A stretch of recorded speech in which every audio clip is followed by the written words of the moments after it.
السلام عليكم ورحمة الله وبركاته.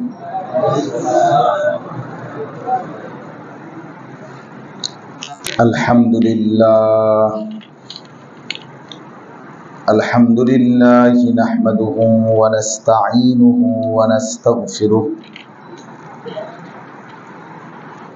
ونؤمن به ونتوكل عليه ونعوذ بالله من شرور أنفسنا ومن سيئات أعمالنا من يهده الله فلا مضل له ومن يضلله فلا هادي له ونشهد أن لا إله إلا الله وحده لا شريك له ونشهد أن سيدنا وحبيبنا ومولانا محمدا عبده ورسوله أما بعد فأعوذ بالله من الشيطان الرجيم بسم الله الرحمن الرحيم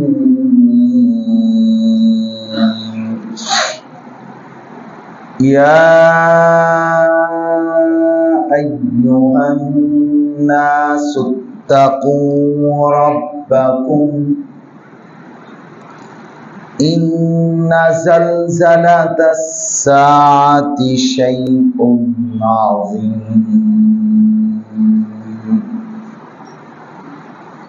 يوم ترونها تذهل كل مرضعة عما أرضعت وتضع كل ذات حمل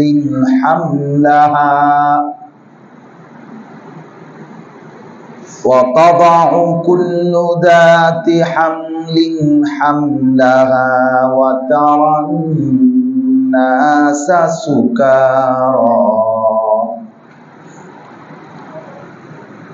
وترى الناس سكارى وما هم بسكارى ولكن عذاب الله شديد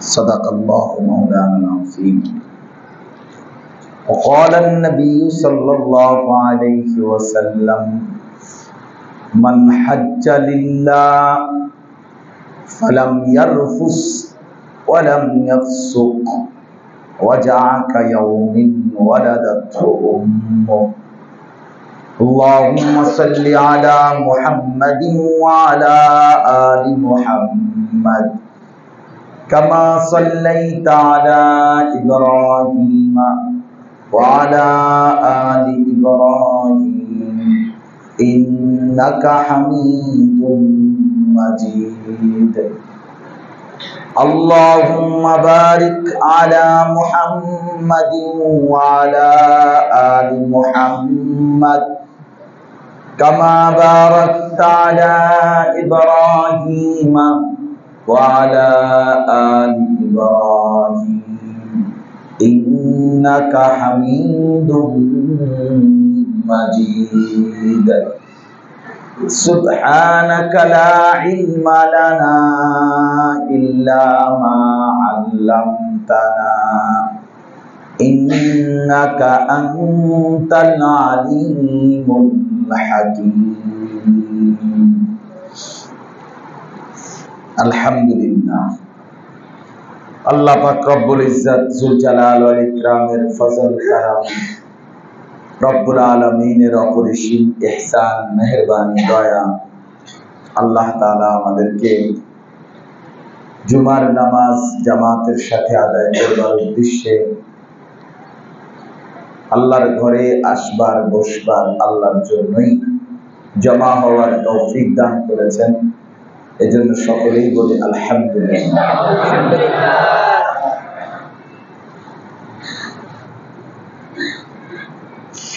এই মুহূর্তে এখন তো শাওয়াল মাসের অর্ধাবধি।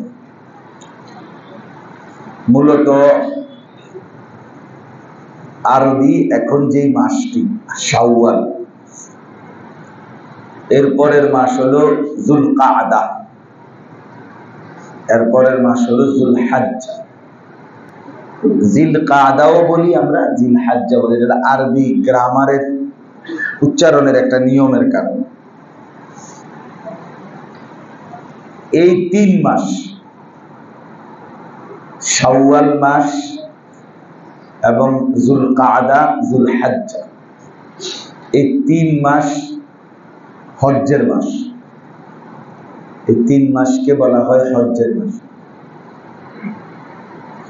কোরআনুল কারীমের মধ্যে আছে আল হাজ্জু আশহুরুম মা'লুমাত।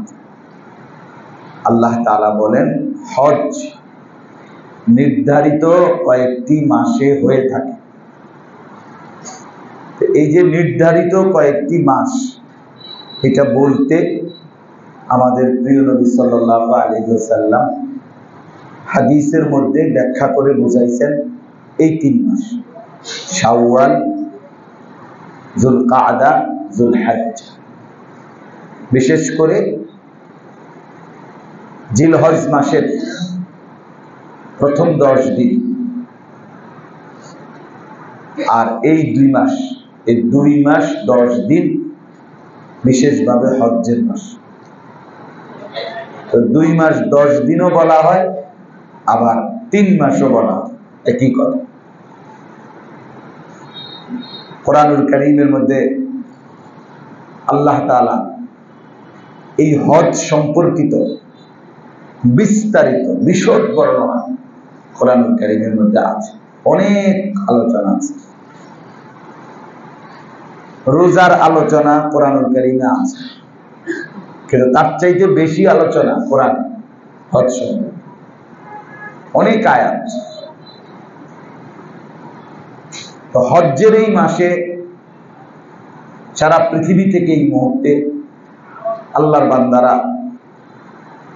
প্রস্তুতি নিচ্ছে আল্লাহর ঘর জিয়ারতের জন্য। আমাদের দেশেও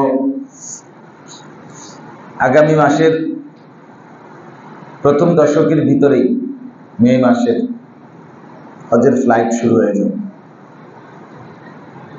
এবং সারা পৃথিবী থেকেও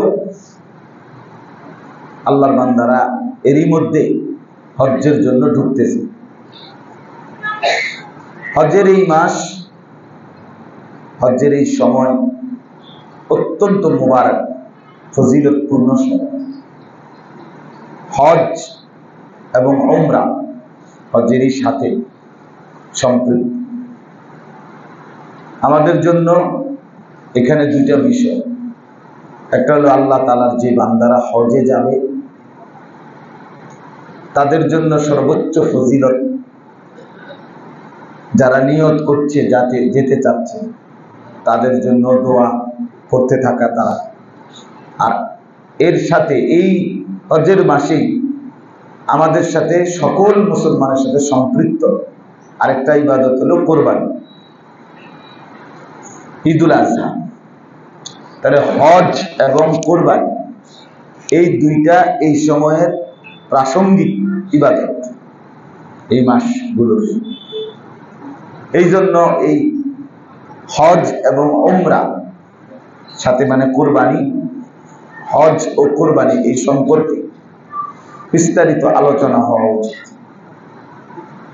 তাইলে অনেকেই বুঝবেন যে হজ কোরবানি কার উপরে ফরজ হয়, কখন ফরজ হয়, কিভাবে ফরজ হয়, করলে কি সওয়াব হয়, না করলে কি গুনাহ হয়।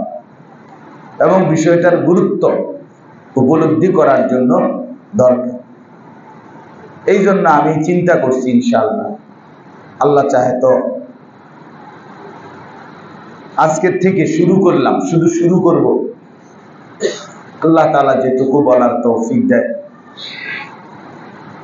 আমি নিজেও এবার ইনশাআল্লাহ হজে যাব, আল্লাহ যদি করবে।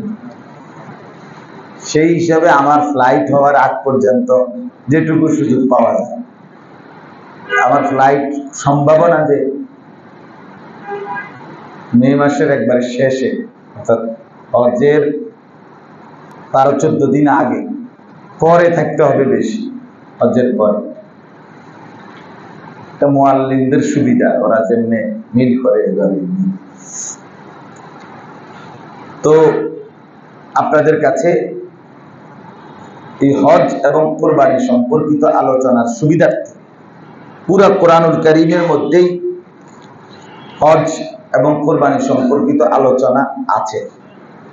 বাকি শুধু ধারাবাহিক আলোচনার সুবিধার্থে সামনে নিয়ে কোরআনুল কারীমের 17 নম্বর পারা, কোরআনুল কারীমের 22 নম্বর সূরা, এই সূরাটার নামই হলো সূরায়ে হজ।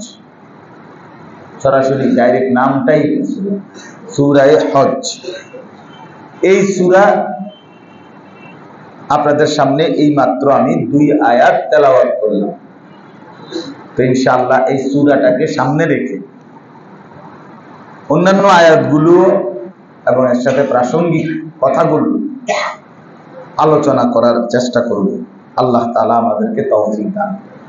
এই সূরার মধ্যেই কোরবানি সম্পর্কিত আলোচনাও এখানে আছে, এই সূরার মধ্যে আছে, সামনে আছে।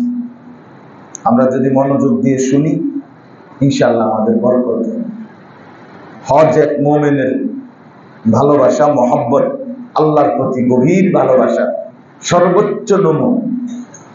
কোন ঈমানদার, কোন মুমিন আল্লাহকে ভালোবাসে, আল্লাহকে মহব্বত করে, এটার সর্বোচ্চ প্রকাশ কেউ যদি করতে চায়, ভালোবাসার বহিঃপ্রকাশ, তাহলে এটার সর্বোচ্চ নমুনা হলো হজ, আল্লাহর ঘরের জিয়ারত। যেই বান্দা আল্লাহর ঘর জিয়ারত করে, কাবার চারদিকে ঘোরে, এটা প্রমাণ করে সে সত্যিকার আল্লাহকে সবচেয়ে বেশি ভালোবাসে, সবচেয়ে বেশি ভালোবাসে, ভীষণ ভালোবাসে। আল্লাহকে ভালোবাসে বলেই যাকে ভালোবাসে তার ঘরের চারদিকে পাগল পাড়া হয়ে ঘুরতে থাকে। হজ মানেই একটা মহব্বতের পাগলামি, অর্থাৎ এখানে ভালোবাসার ভীষণ বহিঃপ্রকাশ। আলাদা কোনো কাজগুলো স্বাভাবিক, আল্লাহর ঘরের চারদিকে যে তাওয়াফ করা, ঘোরা, সাফা মারোয়া পাহাড়ে এই পাশ থেকে ওই পাশে যাওয়া, মিনার প্রান্তরে তাঁবুর মধ্যে কিছু সময় থাকা, আরাফাতের ময়দানে গিয়ে খোলা ময়দানে কিছুটা সময় দোয়া কান্নাকাটি করা, মুজদালিফা ফিরে এসে রাত্রি খালি খোলা আকাশের নিচে রাত্রি কাটানো, পরের দিন মুজদালিফা থেকে পায়ে হেঁটে মিনা আয়েশা শয়তানকে পাথর মারা, এরপরে আল্লাহর ঘরের জিয়ারত, সাফা মারওয়া সাই করা, মাথা মুন্ডন করা, এই স্বাভাবিক কাজ। কেন আহামরি কিছু নাই, কিন্তু এই কাজগুলোর মধ্যেই বান্দা ঘুরতে থাকে। একবার কাবা ঘর, এখান থেকে আবার সাফা মারওয়া, ওই থেকে আবার মিনা, ওইখান থেকে আবার আরাফাত, আরাফা থেকে আবার মুজদালিফা, মুজদালিফা থেকে আবার মিনা, মিনা থেকে আবার কাবা, আবার সাফা মারওয়া, আবার মাথা মুন্ডন, আবার কুরবানি। এই কাজগুলো সে ঘুরে ঘুরে করতে থাকে। এই ভালোবাসার দাবিতে, মহব্বতের দাবিতে বান্দা আল্লাহ তাআলার মহব্বতে আল্লাহকে তালাশ করে, আল্লাহকে খোঁজে, মহব্বতে যেন খোঁজে। একবার কাবার কাছে খোঁজে, একবার সাফা মারওয়ায় খোঁজে, একবার মিনায় খোঁজে, একবার আরাফায় খোঁজে, একবার মুজদালিফায় খোঁজে, একবার পাথর মারতে গিয়ে সেখানে খোঁজে। অর্থাৎ সর্বত্র সে তার আল্লাহকে তালাশ করে, আল্লাহকে খুঁজতে থাকে। আর আল্লাহ তাআলা তখন এই মহব্বতে ঘুরতে ঘুরতে হজের কাজ যখন শেষ হয়, নবী সাল্লাল্লাহু আলাইহি সাল্লাম বলেন, রাজাআকা ইয়াউমি ওয়ালাদাতহু উম্মুহু, মা যেভাবে তার সন্তান মায়ের পেট থেকে নিষ্পাপ গুনাহমুক্ত একদম পবিত্র গুনাহমুক্ত হয়ে যেরকম বের হয়, তো আল্লাহ তাআলাও তার এই বান্দাকে এই রকম মায়ের পেট থেকে সদ্য ভূমিষ্ঠ নিষ্পাপ বাচ্চার মতো বানায়। আমার ঘরে এখানে ওখানে এখানে ঘুরছো তো, আমার মহব্বতে যাও, তোমার একদম সাফ করে দিই, একদম পবিত্র করে দিই। এই জন্য হজ্জের সীমাহীন ফজিলত, অনেক বেশি ফজিলত, অনেক মর্যাদা, অনেক সম্মান। হজ অনেক বেশি ভালোবাসার পরিচয়। যে মুমিন আখিরাতকে খুব কল্পনা করে, কবরকে ভীষণ ভয় করে, জান্নাতকে প্রচন্ড আকাঙ্ক্ষা করে, জাহান্নাম থেকে বাঁচতেই চায়, তার হৃদয়ে আখিরাতের প্রেরণা যার, তার হৃদয়ে হজের প্রতি, আল্লাহর ঘরের প্রতি সুতীব্র আকর্ষণ থাকা, এটা স্বাভাবিক, এটা উচিত। এটা শুধুই নিয়ম সর্বস্ব কোনো ইবাদত না, প্রথার সর্বস্ব না। আচ্ছা ঠিক আছে, একটাবার গিয়েই আসলাম না, এটা এরকম বিষয়। আচ্ছা ঠিক আছে, কত মানুষ যেহেতু যায়, 2-4 লাখ টাকার ব্যাপার, নাইলে একবার গেলাম আর না, এটা এমন এই সমস্ত সুখ না। আপনার হজ উমরা এগুলো তেমন কোনো ফায়দা আসে না, তেমন কোনো উপকারে আসে না। বরং প্রকৃত প্রেমিক যারা আল্লাহর মহব্বতে, তাদের হজ্জের ঘটনা, তাদের আল্লাহর ঘরে জিয়ারতের কাহিনী অসাধারণ, পাগল বানায় ফেলে। আপনি ফাজাইলে হজ পড়ে দেখেন, তাহলে বুঝবেন আল্লাহর প্রিয় বান্দারা যুগে যুগে আল্লাহর ঘর জিয়ারতের জন্য কি কোরবানি, কি ত্যাগ এবং কি পরিমাণ ভালোবাসার বহিঃপ্রকাশ ঘটাইছেন। এটা ভীষণ মহব্বতের বিষয়। কিন্তু এটা বুঝবে সে আল্লাহর মহব্বত বাস্তবিক অর্থে যার দিলে আছে, যার দিলে নাই তার কাছে এটা শুকনো স্বাভাবিকই মনে হয়। এই জন্য দয়া করে ইনশাআল্লাহ আমরাও শুনতে থাকি কোরআনুল কারীম থেকে হজের বিষয়েও কোরবানির বিষয়েও আল্লাহ তাআলা আমাদেরকে তৌফিক দান করেন। শুরুতেই এই সূরা হজ, এই শুরুতেই আল্লাহ প্রথম 2 আয়াতে কিয়ামতের, হাসরের, ইসরাফিলের ফুল, কিয়ামত যখন শুরু হবে তখন পৃথিবীর এই কায়নাতের অবস্থা কি হবে এটার একটা দৃশ্য ভয়ানক শুরুতে আল্লাহ তুলে ধরছে। মনে রাখতে হবে আমাদের এই ইসলামের কোরআন এবং সুন্নাহ সমস্ত বক্তব্য, সবকিছু মানুষকে সংশোধন করা সর্বোত্তম হাতিয়ার হলো মানুষের ভিতরে আখিরাতের প্রেরণা। যত মন্দ কাজ থেকে মানুষকে বিরত রাখতে চায়, উত্তম কাজে অভ্যস্ত করতে চায় ইসলাম, এই ক্ষেত্রে তার মূল মাপকাঠি, মূল সূত্র আখিরাত। আখিরাতের অনুভূতি জাগাইয়া, আখিরাতের প্রেরণা জাগিয়ে এরপরে তাকে গুনাহ থেকে বাঁচাইতে চায়, নেক কাজে অভ্যস্ত করতে চায়।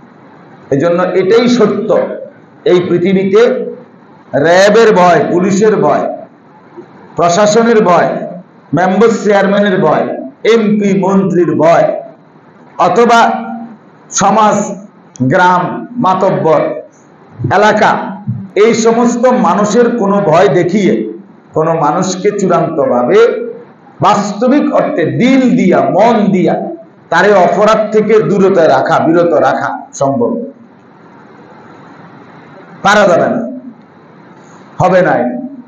হয়তো সে ক্ষণিকের তরে কোনো একটা অপরাধ থেকে বাঁচলো, কিন্তু সেটা শুধুই মুখে মুখে বাহ্যিক ভাবে, কিন্তু দিল থেকেই যে না এটা অপরাধ, আমি এটা করব না, এটা অন্যায়, বাস্তবিকই অন্যায়, ধরা খাই বা না খাই আমি এটা অন্যায়, কেউ ধরলো না, জানলো না, টের পাইলো না, সাহস করলো, আমি তবুও করব না, অপরাধটা, অন্যায়টা, ন্যায়টা আমি ছাড়বো না, এই মানসিকতা কারো অন্তরে যদি বসতে হয়, জমতে হয়, এটার জন্য দুনিয়াবি এই সমস্ত আইন কানুন অথবা ভয় ভীতি, দুনিয়াবি এই সমস্ত নীতি বাক্য, এটা হবে, এটা হবে।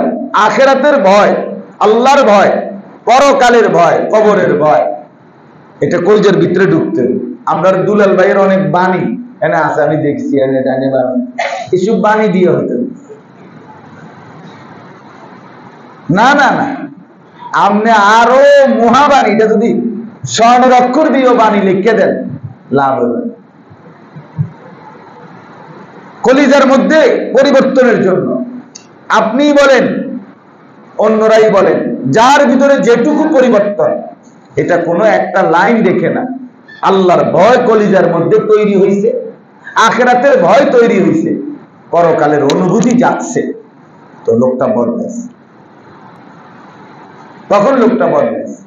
এজন্য মানুষের পরিবর্তনের, মানুষের জীবন সুন্দর করার একমাত্র মাধ্যম আখিরাতের প্রেরণ,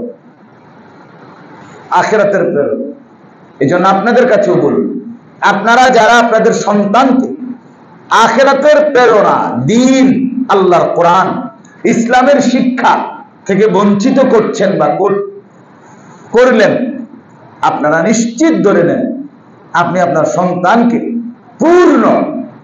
পূর্ণভাবে অপরাধ থেকে বেঁচে থাকা এবং নেক কাজে অভ্যস্ত থাকা, এটা আপনি করতে পারতেন। অন্য বই দিয়ে হবে না, অন্য কোনো বাক্য দিয়ে হবে না, আপনি বললে হবে না। সে 3টা ভদ্রতা তার মধ্যে হয়তো আছে, কিন্তু 50টা অভদ্রতা আছে।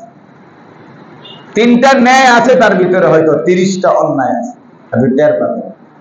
আমি তো এটা সবসময় বলি, মনে করেন আপনার অসংখ্য অপরাধ, কথা তো বলে শুদ্ধ সুন্দর, কথা তো সুন্দর, কিন্তু ভেতরে কলিজার ভিতরে যেহেতু আখিরাতের ভয় নাই, শুদ্ধ কথার আড়ালে ভদ্রতার মুখোশে সে এমন জঘন্যতম অপরাধ অন্যায় করে যেটা কল্পনাও করা যায়, কল্পনাও।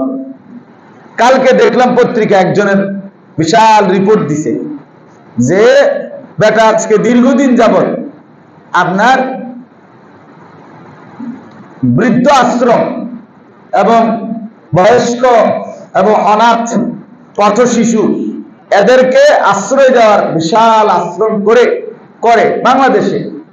এখন তার মূল পেশা হইল এই ভদ্রতার মুখোশে মানুষ, এই মানুষদের মারা গেলে এটার ভিতরে যেই মারা যায় তার কিডনি, তার চোখ বা বিভিন্ন জিনিস সে কি করে, বিক্রি করে যায়। এখন যতবারই তার জানাজা পড়ছে, ধোয়াইছে তাদের, তখন ওই মানুষগুলো টের পাইছে, বারবার দেখছে যে কিরে এদের শরীরের বিভিন্ন জায়গায় কাটা কেন। কারণ এটা জিজ্ঞাসা করতে করতে আপনার তদন্তে বের হয়েছে যে এই লোক ভেতরে মূলত কি এত বড় জঘন্য। তাহলে এই মুখোশধারী শয়তান এত বড় অপরাধ কেমনে করতে পারে? করোনার সময় সরাসরি রক্ত, ওই যে করোনার টেস্ট কিছুই করে নাই, একটা খবর আসলো না, হ্যাঁ, কিছুই পরীক্ষা করে নাই, সম্পূর্ণ কোটি কোটি টাকা পরীক্ষার কোনো খবরও নাই, রক্তের টেস্টের কোনো খবর, আন্দাজি সব কি দিয়ে দিছে, যারে মন চাইছে টাকা পজিটিভ, যারে মন চাইছে নেগেটিভ, সবকিছুই কি করে দিছে টাকার মধ্যে। 3000 টাকাই পজিটিভ, 2000 টাকা নেগেটিভ। কথার কথা। তাইলে প্রকৃত, হ্যাঁ আমি বলবো, আপনি বলবেন না হুজুর এই দুইজন একজন মন্দ লোকের উদাহরণ দিয়ে সবাইকে খারাপ বললে হবে না, সবাইকে খারাপ বললে হবে না, এটা আমরাও বলি। সবাইকে খারাপ বললে পৃথিবী থাকবে না। পৃথিবীর প্রত্যেক সেক্টরে ভালো অবশ্যই আছে, কিন্তু ওই ভালো মানুষটার পিছনে অবশ্যই পরকালীন অনুভূতি, আখিরাতের প্রেরণা, সৃষ্টিকর্তার সামনে দাঁড়াবার অনুভূতি আছে। আপনি কলজা খুলে দেখেননি, ওই কারণে সে ভালো। আমি তো ওইটাই বলতে চাই। অর্থাৎ তার দিলের ভিতরে আল্লাহকে যদি ভুলাইয়া দেয়, আখিরাত যদি ভুলাইয়া দেয়, পরকাল যদি বিস্তৃত করে দেয়, তাহলে আর সে মানুষ থাকে না। সে শুধু ফাঁক খোঁজে, সে শুধু সুযোগ তালাশ করে, যখনই সুযোগ পায় তখনই অন্যায়। এই জন্য আখিরাতের প্রেরণা কুরআনুল কারীমের মধ্যে সবচেয়ে বেশি তুলে ধরছেন আল্লাহ। যেই কোনো ইবাদত, ওযু বলেন, গোসল বলেন, নামাজ বলেন, রোজা বলেন, যাকাত বলেন, হজ বলেন, সব কিছু বলতে গিয়ে আল্লাহ তাআলা আগে পরে মাঝে বারবার বারবার আখিরাতের কথা তুলে ধরছে। বান্দা, এটা তোমার আখিরাতের জন্য, এটা তোমার পরকালের জন্য, এটা তোমার আখিরাত ক্ষতিগ্রস্ত করবে, এটা তোমার আখিরাত লাভবান করবে, এটাতে তুমি জান্নাত মিলবে, এটাতে তোমার জাহান্নাম মিলবে। এই যে কথাগুলো ঘুরে ঘুরে ঘুরে ঘুরে আল্লাহ তাআলা বলছেন, সমস্ত বিধিবিধানের মধ্যে মূল কথা হলো, মূল চেতনা অনুভূতি হলো বান্দার দিলে যেন আখিরাত জমে যায়, পরকালের অনুভূতি জমে যায়। এখনো আপনারা আমরা জরিপে দেখেন, যে মানুষগুলো নামাজ পড়ে, যে মানুষগুলো আখিরাতকে মানে, তাদের দ্বারা অপরাধের মাত্রা অনেক কম, অনেক কম। বলে তারা যে কদ্দুর অপরাধ করে, এই জন্য করে সে যে মানুষ, সে তো ফেরেশতা না, সে তো ফেরেশতা না, সে তো নিষ্পাপ না। আমরা ওই দিন কিতাবে পড়লাম, লাতাইফুল মাআরিফ কিতাবে আছে যে নবীদের পরে কোন মানুষ আপনার শতভাগ 100 পরিপূর্ণ আল্লাহর হুকুম সবকিছু পূর্ণ পালন করে, কোন একটি জাররা বিন্দু আল্লাহর অবাধ্যতা করে না, এটা নবীদের পরে অন্য মানুষের জন্য অসম্ভব। প্রত্যেক মানুষেরই ত্রুটি, বিচ্যুতি, ভুল ভ্রান্তি কম বেশি কি আছে, যেহেতু সে মাসুম না, নিষ্পাপ না, নিষ্পাপ না। এই কারণে ওই একটা বিষয় নিয়ে আলোচনা করতেছিলাম ওই দিন, যে কোন ব্যক্তি মনে করেন শতভাগ তার ভিতরে সমস্ত ভালো কাজ, মন্দ কর্ম থেকে বিরত থাকার গুণ মনে করেন নাই, কমতি আছে তার, সে অন্যকে আল্লাহর কথা বলতে পারবে কিনা?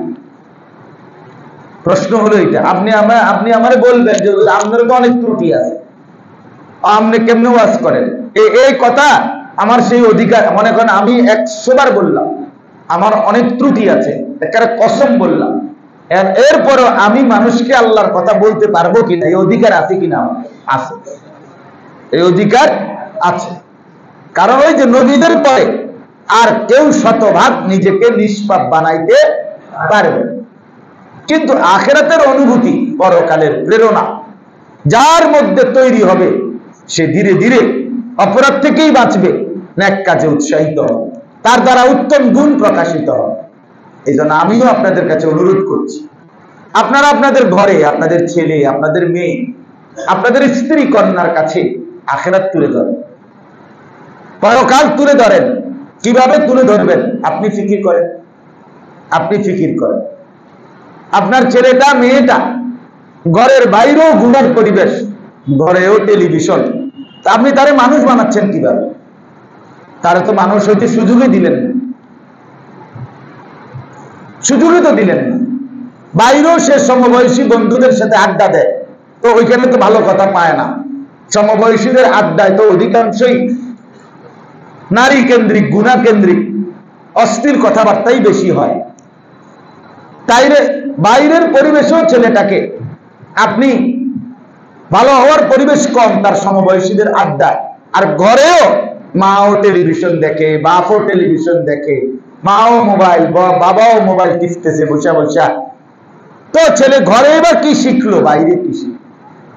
এই যে বর্তমান বাংলাদেশে, এই মুহূর্তে বাংলাদেশে অপরাধের জগতে সবচেয়ে বড় সমস্যা কি?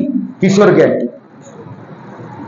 সবচেয়ে বড় মুসিবত দেশের এখন, বাংলাদেশের সবচেয়ে বড় মুসিবত এখন ঢাকা শহরটা কিশোর গ্যাংয়ের আতঙ্কে। ঢাকার মানুষ একেবারে কম্পমান, সারাক্ষণ আতঙ্কে থাকে। মানে কিশোর 16 বছর, 14 বছর, 15 বছরের ছেলেরা ডাইরেক্ট চাপাতি রামদা দিয়া মানুষকে কোপায়। এলাকার চাঁদাবাজি মাস্তানি করে। এখন বয়স্করা 20-25 বছর, যাদের বয়স বা 28 বছর, 30 বছর, ওনারা রেস্টে আছে, ওনারা বিশ্রামে আছে। তাইলে এই জন্য বললাম, 14 বছরের একটা ছেলে, 16 বছরের একটা ছেলে, 15 বছরের একটা কিশোর তরুণ, এই ছোট্ট ছেলে, এতটুকু ছেলে, এই ছেলেটা যদি এইভাবে প্রকাশ্যে অস্ত্র উঁচিয়ে চলে, তাহলে আমার অধপতন সমাজে কোথায়? আমার সমাজ কোথায় নামলো? আখিরাতের প্রেরণা তাদের ভিতর থেকে সরায়। কেউ এটা একবারও বলে না, কেউ একবারও চেষ্টা করে না যে এই মানুষগুলোর চরিত্রের সংশোধন। সবাই চায় মানুষকে ভালোভাবে চালাইতে চায়, সবাই চায়, ভদ্র মানুষ চায় সবাই, কিন্তু যার মাধ্যমে, যেই পদ্ধতির মাধ্যমে সেটা হতে পারে, এই পদ্ধতি অ্যাপ্লাই করতে রাজি। আফসোসের কথা, প্রত্যেকেই চায় মদ, জুয়া, চুরি, ডাকাতি, জিনা, ব্যভিচার, অশ্লীলতা, বেহায়াপনা, সুদ, ঘুষ, অবৈধ ইনকাম এটা কমে যাক, প্রতিটা বিবেকবান মানুষই চায়, কিন্তু কমবে যেভাবে, যেই পদ্ধতিতে, সেই পদ্ধতি প্রয়োগ করতে রাজি। তাইলে হবে কেমন?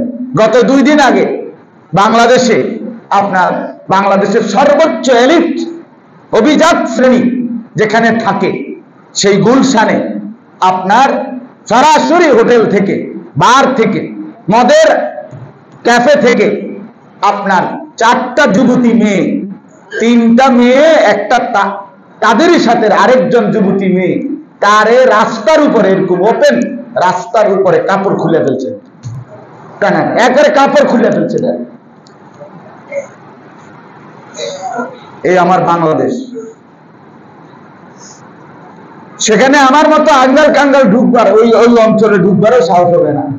এখানে অভিযাত্রা থাকে, এখানে উচ্চ শিক্ষিতরা থাকে, সমাজের বিবেকবানরা মনে করি আমরা থাকে। তাদের ধনির দুলালি, ধনির কন্যা এতটা নিচে নামলো কেন? রীতিমতো অবাক বিষয়, আশ্চর্য বিষয়। মানে 4 জন মাতাল, 4 জন মেয়ে, মহিলা, ছেলে না, 3টা মেয়ে, বাকি আরেকটা মেয়ের একবারে কাপড় সহ শরীর বস্ত্র খুলে ফেলছে, মাতাল অবস্থা, নেশাগ্রস্ত। তদন্ত করতেছে তাদের মদ খাওয়ার লাইসেন্স আছে কি, দিল তদন্ত। কি কয়, কি লেখলো, কি বললো, আমি কিছু বুঝলাম। এবার লাইসেন্স তালাশ করতেছে। যাই হোক, বিষয়টা রাজনীতির লেভেল দেওয়ার জন্য, কোন পার্টির লেভেল দেওয়ার জন্য আমি বলি না, আমি বলছি আমার সমাজের দায়বদ্ধতা, আমার বিবেকের দায়বদ্ধতা থেকে বলছি। তাহলে আমি বললাম, আমার উদ্দেশ্যে এই কথাটা বলা, আমরা এটাই বুঝাইতে চাই, আখিরাতের প্রবণতা, আখিরাতের প্রেরণা, পরকালের অনুভূতি, পরকাল জীবনের অনুভূতি, কবর, হাসর, মিজান, ফুলসেরাত, এটাকে আমাদের কাছে যদিও যত স্বাভাবিক মনে হয়, হুজুরদের বিষয়, মোল্লা মৌলবীদের কাছে এই ছাড়া আর কথা নাই। আরে না ভাইয়া, এই 1450 বছরে এখনো এই মোল্লা মৌলবীদের এই কথাগুলো যত মানুষকে বোঝানো গেছে, ওই মানুষগুলোই এই সমাজে অপরাধ থেকে বেঁচে রয়েছে। এখন প্রমাণ হোক, তাইলে সমাজের কল্যাণকামী কিনা আমরা, এটা প্রমাণ হোক। যে মানুষগুলো দ্বারা অপরাধ হয় না এরা কিসের ভিত্তিতে করে, আর যে মানুষগুলো অপরাধ করছে এরা কিসের ভিত্তিতে করছে, এটার পরীক্ষা হোক, এটার বিশ্লেষণ হোক। যে মানুষগুলো 5 ওয়াক্ত নামাজ পড়ে অন্যায় ভাবে অশ্লীলতা বেহায়াপনা করে না, এরা পুলিশের ভয়ে না, পুলিশের ভয়ে নামাজ পড়ে, তাই না? প্রশাসনের ভয়ে নামাজ পড়ে, আল্লাহর ভয়ে নামাজ পড়ে, আখিরাতের প্রেরণায় নামাজ পড়ে, পরকালের অনুভূতিতে নামাজ পড়ে। এই জন্য আপনাদের কাছে এটা বুঝাইলাম। আল্লাহ তাআলা বারবার এই কথা বলতে চাইছেন যে বান্দা, আখিরাত, পরকাল, কিয়ামত এটাকে তুমি হৃদয়ে লালন করো। এটা বড় ভয়ানক বিষয়, এটা বড় ভয়ানক বিষয়, বড় ভয়ানক বিষয়। আম আবরামু আমরান ফাইন্না মুবরিমুন। কোরআনে আছে, আল্লাহ বলছে বান্দা আমি কিন্তু তোমাকে যেই শাস্তি দেব সেটা আমারটা আমি রেডি করছি, তুমি আমার থেকে বাঁচবা কিভাবে, তুমি কিছু রেডি করছো কিনা দেখো। এটা কোরআনে। আম আবরামু আমরান, আল্লাহ বলে এই নাফরমান, কারা তোমরা নাফরমানরা, তোমাদের কোনো ব্যবস্থা করেছো কি? আমি কিন্তু আমার ব্যবস্থা করছি, আমি আমার ব্যবস্থা রাখছি। আমি কি দিয়ে ফিটমু তোমারে, কেমনে টাঙ্গাইয়া ফিটমু, কবরে হাসরে, এগুলো আমার রেডি আছে। বাকি তুমি বাঁচবা কিভাবে সেটা বল, সেটা বল।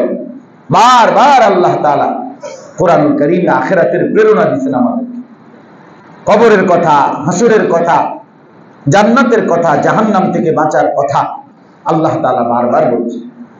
এইখানেও বলছেন, দেখেন বিসমিল্লাহির রহমানির রহিম, সূরা হজ থেকে পড়লাম, ইয়া আইয়ুহান নাসুত্তাকু রাব্বাকুম, হে মানুষ, ইয়া আইয়ুহান নাস, হে লোক সকল, হে মানুষ। এজন্য কোরআনুল কারীম শুধু মুসলমানের হেদায়েতের কিতাব না, বিশ্ব মানবতার হেদায়েতের কিতাব। কোরআনের সম্বোধন সারা পৃথিবীকে, প্রতিটা মানুষকে। কোরআনের সামনে কোনো উপজাতি নেই, কোরআনের সামনে কোনো পিছিয়ে পড়া পশ্চাৎপদ জাতি নেই। কোরআন প্রত্যেককে মানুষ বলে সম্বোধন, মানুষ বলে সম্বোধন। ইয়া আইয়ুহান নাস, পৃথিবীর শেষ প্রান্তে, আফ্রিকার গহীন জঙ্গলে, ব্রাজিলের আমাজন, সেখানেও অনেক মানুষ আছে যারা সভ্য পৃথিবী থেকে একদম আড়ালে। অস্ট্রেলিয়াতে এমন দ্বীপ আছে, আমি অস্ট্রেলিয়া দাওয়াত ও তাবলীগের, আমাদের বাংলাদেশের দাওয়াত ও তাবলীগের কাজ করে এমন এক মুরব্বী মুখে শুনছি, অস্ট্রেলিয়াতে এমন দ্বীপ আছে যে অঞ্চলের মানুষ, যে দ্বীপবাসী, পৃথিবীর এই যে আমরা যে আলোকোজ্জ্বল পৃথিবী, যেই সমৃদ্ধ আনন্দ বিলাসিতার এই পৃথিবীতে ভোগ করতেছি, ওরা জানেও না, এগুলা কিছুই জানে না। আফ্রিকার অঞ্চলের এমন ছোট্ট ছোট্ট এমন অসংখ্য অঞ্চলের মানুষ আছে যারা পৃথিবীর এই মুহূর্তেও কোনো আধুনিকতার ছোঁয়া তাদের গায়ে লাগে না, লাগে না। ওই দিন দেখলাম যে দেখায় লোকজনে যে বিস্কিট মাটি দিয়া বানায় খায়, বলে মা কি কহে, আজীব করে। কোথায় পাবে এসি, কোথায় পাবে গাড়ি, কোথায় পাবে আধুনিক এই বিলাস বেশন?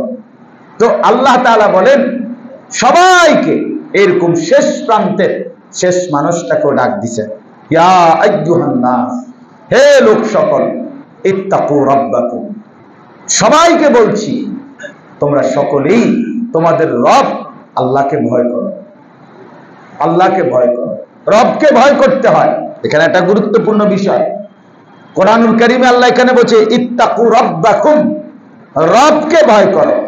বিবেকবান, যার ন্যূনতম বিবেক আছে, সে যে তাকে লালন পালন করে, যে তাকে আদর সোহাগ করে, যে তাকে খাওয়ায় পড়ায়, যে তাকে ঘুম পাড়ায়, যে তাকে তিল তিল করে বড় করে, তাকে সে শ্রদ্ধা করে, সম্মান করে, ভালোবাসে। এটাই নিয়ম। মাকে মানুষ ভালোবাসে কেন, বাবাকে মানুষ ভালোবাসে কেন? এই দুইজন আমাকে তিল তিল করে তরবিয়ত, আমার লালন পালন করছে, আমার সুখে দুঃখে রাতে বিরাতে আমার হাসি কান্নায়, আনন্দ বেদনায়, রোগে সুখে, হ্যাঁ, আমারে তিল তিল করে লালন করেছে, পালন করেছে। এই জন্য প্রত্যেকটা মানুষ পৃথিবীতে যেই কোনো ধর্মের মানুষ, একেবারে যেই কোনো ধর্মের মানুষ, যেই কোনো মানুষ আপনার লালন পালন করে, যেহেতু মা বাবা, এই জন্য মা বাপকে সবাই মহব্বত করে, সম্মান করে। মা বাপ এর প্রতি সম্মান, মা বাবার প্রতি আন্তরিকতা, এই সবক, এই শিক্ষা কোরআনেও যেমন আছে, পৃথিবীর অন্য সবার কাছে এই সবক আছে। এটা কোনো শুধু ইসলামের এই কোরআনের কথা না, সবার কথা। কেন? মানে ওই যে লালন পালনের হক আছে, লালন পালন যে করে তাকে সম্মান করতে হয়, এটা প্রত্যেকেই বোঝে। তো এখানে আল্লাহ তাআলা এই শব্দটা বলছে, রব্বাকুম, কেন আমাকে ভয় করবা বান্দা, আমি তোমার রব, আমি তোমার রব। জন্মের প্রথম সেকেন্ড থেকে নিয়ে প্রতি সেকেন্ড, প্রতি পলক, প্রতি নিঃশ্বাস আমি তোমাকে লালন পালন করছি। তোমার মা ঘুমায় গেছে কিছুক্ষণ, আমি ঘুমাইনি। তোমার বাপ ঘুমায় গেছে কিছুক্ষণ, আমি ঘুমাইনি। তুমি নিজে ঘুমায় গেছো, তোমার ঘুম পুরা, তোমার কান খোলা ছিল, ওখানে ফুক ঢুকতে পারতো, আমি হেফাজত করছি। তুমি ঘুমায় গেছো বান্দা, তোমার খবরও নাই, তোমার নাক কিন্তু খোলা ছিল, দুইটা ছিদ্র, এখানে নাকে পোকা ঢুকতে পারত, পোকা ঢুকতে পারত, আমি হেফাজত করছি, আমি হেফাজত করছি, আমি তোমাকে নজরে রাখছি, আমি রব, আমাকে কেন ভয় করবা না? রবকে তো ভয় করতে হয়, রবকে তো গুরুত্ব দিতে হয়, লালন পালনকারীকে সম্মান করতে হয়, সেই আমাকে সম্মান করো, আল্লাহ বুঝি। এই জন্য মনে রাখবেন, আল্লাহকে যে সম্মান করে না, আল্লাহকে যে ভালোবাসেন, আল্লাহর কথা যে শুনে না, সে তার লালন পালনকারীর অকৃতজ্ঞ। আর এই অকৃতজ্ঞ মানুষের চাইতে দুষ্ট আর কেউ হইতে পারে। এটা বেশি অসভ্য লোক, একেবারে অসভ্য, একদম অসভ্য মানুষ, অসভ্য মানুষ, নির্লজ্জ মানুষ। এই জন্য আমি সবসময় বলি, আল্লাহকে যে সেজদা করে না, আল্লাহকে যে সেজদা করে না, তার মতো নিকৃষ্ট মানুষ, নির্লজ্জ মানুষ, তার মতো অসভ্য মানুষ কেউ হইতে পারে। তুই বেটা কোনোভাবে ভদ্র না, বেটা শুদ্ধ মারো, বেটা শুদ্ধ কথা কইলেই ভদ্র। তুমি কেমন আছেন? হ্যালো আঙ্কেল, ভালো আছেন? এবার এবার মানুষ মনে করে ছেলেটা কি ভদ্র, কথা বলে কি সুন্দর। ধোকা, ধোকা, এটা ধোকা, ধোকা। মালিককে যে সেজদা করে না, রবকে যে সেজদা করে না, লালন পালনকারীর কৃতজ্ঞতা যে স্বীকার করে না, সে অসভ্য, অভদ্র, অভদ্র। আল্লাহ তাআলা আমাদেরকে হেফাজত করেন। ইন্না জালজালাতাস সাআতি শাইউন আযীম। আল্লাহ তাআলা বলে, কেন ভয় করবা আমাকে? কারণ জানো, ইন্না জালজালাতাস সাআতি শাইউন আযীম। শোনো বান্দা, নিশ্চয়ই কিয়ামতের ভূকম্পন, ইসরাফিল যখন ফু দিবে, কিয়ামত যেই মুহূর্তে শুরু হবে, তখন জমিনের মধ্যে জালজালা মানে ভূমিকম্প শুরু হবে। সেই ভূমিকম্পটা শাইউন আযীম, পৃথিবীর সবচেয়ে ভয়ানক বিষয়। আজকের পৃথিবীতে ভূমিকম্প হয়, একদিকে হয় আরেক দিকে হয় না, এক দেশে হয় আরেক দেশে হয় না, এক জেলাতে হয় আরেক জেলাতে হয় না, এক সাইডে হয় আরেক সাইডে হয় না। তো আল্লাহ তাআলা বলেন, আজকে এখনকার ভূমিকম্প কিছু মানুষ যদিও ক্ষতিগ্রস্ত হয়, বাকিরা ক্ষতিগ্রস্ত হয় না।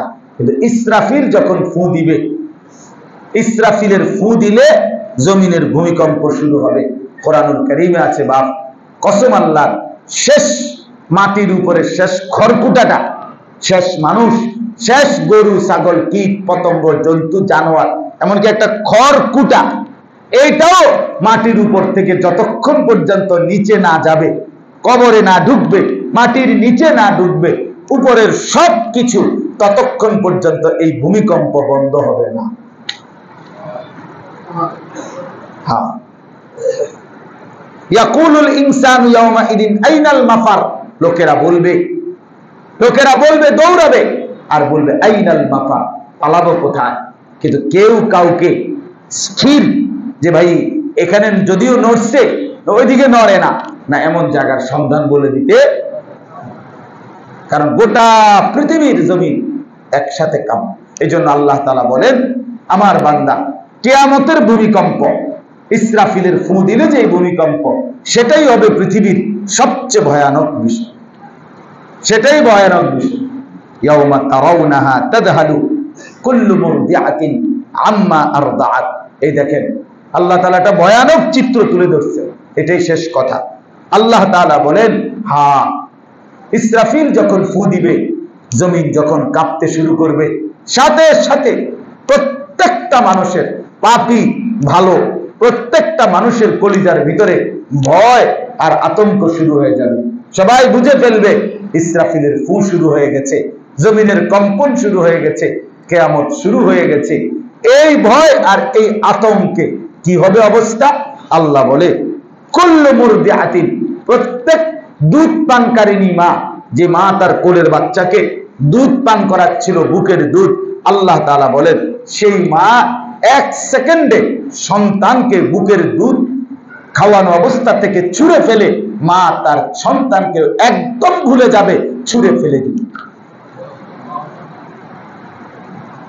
ওয়াতাদাউ কুল্লু যাতি হামলিন হামলাহা, আর যে মায়ের পেটে 9 মাসের বাচ্চা, মায়ের 9 মাস পূর্ণ হয়ে গেছে, এখন যে কোনো সময় বাচ্চা ডেলিভারি, গর্ভের প্রসব হবে 2 ঘন্টা, 10 ঘন্টা, 4 ঘন্টা পরে, এই শেষ টাইমে 9 মাস যে সন্তানকে লালন করেছে গর্ভবতী নারী, আল্লাহ তাআলা বলেন সেই নারী ভয়ে আর আতঙ্কে এভাবে ছুটতে শুরু করবে, তার গর্ভের বাচ্চা নিজে নিজেই পড়ে যাবে।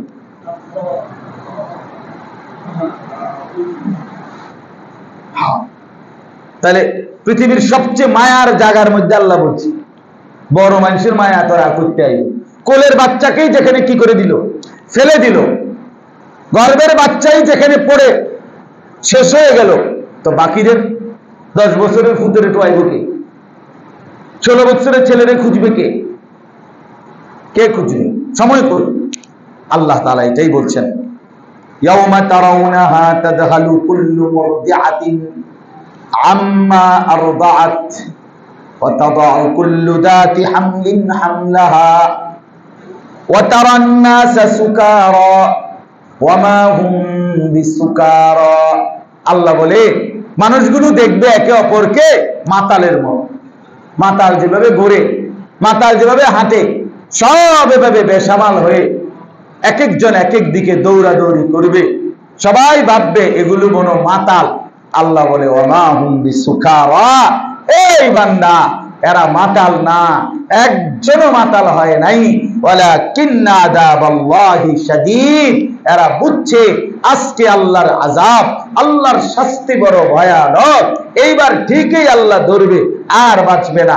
ইতিপূর্বে অসুস্থতা থেকে সুস্থতা হয়েছিল, ইতিপূর্বে অ্যাক্সিডেন্ট থেকে বাইচা গেছিল, ইতিপূর্বে কত বিপদ মুসিবত থেকে আবার সোজা হইয়া দাঁড়ায় গেছিল, কিন্তু এবারের ভূমিকম্প আর বাঁচবে না, এবারের ভূমিকম্প থেকে আর বাঁচবে না, বরং এখন সামনে শুধুই জাহান্নামের আযাব অপেক্ষা করছে। অতএব দয়া করে আমরা প্রত্যেকে হজের আলোচনা বলে, হজের আলোচনা আইব, এটার ভূমিকা আল্লাহ তাআলাই এভাবে বলছেন। আগে এটা কি করছেন? ভূমিকাটা এটা, অর্থাৎ আল্লাহ তাআলা বললেন, কিয়ামতের এই দৃশ্য তুলে ধরে আমাদেরকে বুঝাইলেন, বান্দা এটা নিশ্চিত, এটা হবেই হবে, এটা হবেই হবে, আল্লাহর কথা মিথ্যা হইতে পারে না, আল্লাহর এই কায়নাতের কোনো কিছু ভুল হচ্ছে না, এটাও হবে। কাজেই আমরা প্রত্যেকে ইনশাআল্লাহ আখিরাতের ফিকির করে, আখিরাতের ভাবনা করে নিজেকে বদলাই। বলেন ইনশাআল্লাহ। নিজেকে বদলাইতেই হবে, বাপ আপনার ভালোর জন্য, আপনার ভালো। তু আগার মেরা नहीं बनता ना बन अपना तो बन। সৈয়দ আবুল হাসান আলী নদভী রাহমাতুল্লাহ আলাইহি এটা বলছেন যে, হে ভাইয়া, আরে তুমি আমার জন্য যদি না হও, হইও না, আমার ভালো, আমার কল্যাণ, আমার উপকার, সমাজের উপকার যদি তুমি নাও করো, কারো কোনো কিছু তোমার দিয়ে হইল না, ঠিক আছে, আপনা তো বান, নিজের জন্য তো করো, নিজের ভালোটুকু তো করো, নিজেরও তো কমপক্ষে সেভ করো, নিজেরে বাঁচাও, এটুকুও করবে না, এর দুর্বিবেক হবে না, আল্লাহ তাআলা আমাদেরকে বোঝার তৌফিক দান করেন। আমিন। সুবহানাল্লাহি ওয়া বিহামদিহি।